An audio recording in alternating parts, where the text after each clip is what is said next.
Good evening বন্ধুরা, আশা করি তোমরা সকলেই ভালো আছো। আজকে আমার একটু আউটিং এ বেরোনো ছিল।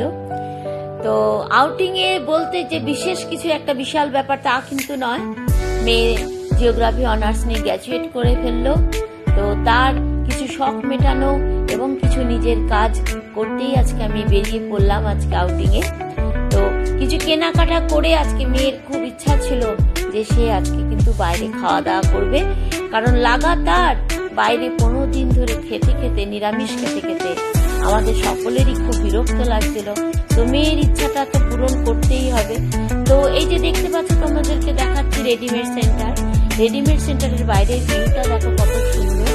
সেখান থেকে কিছু কেনাকাটা করে চলে আসলাম জাস্ট তার অপোজিটেই একটুখানি একটা নির্দিষ্ট হোটেলে, এবং সেই হোটেলটা এতটাই সুন্দর ছিল ভেতরটা এবং এতটাই পরিষ্কার পরিচ্ছন্ন, খুবই ভালো লাগছিল।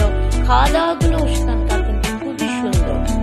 এবং তোমরা এই হোটেল থেকে দেখাচ্ছি তোমাদেরকে এই রেডিমেড সেন্টার দেখো, জাস্ট রেডিমেড সেন্টারের অপোজিটেই এটা কিন্তু সত্যি রেডিমেড সেন্টার তোমাদেরকে আমি দেখাচ্ছি।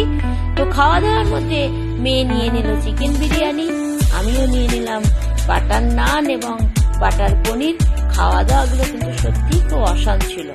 তো মেয়ের ইচ্ছা পূরণ করাটা কিন্তু মায়ের প্রথম এবং প্রধান কর্তব্য।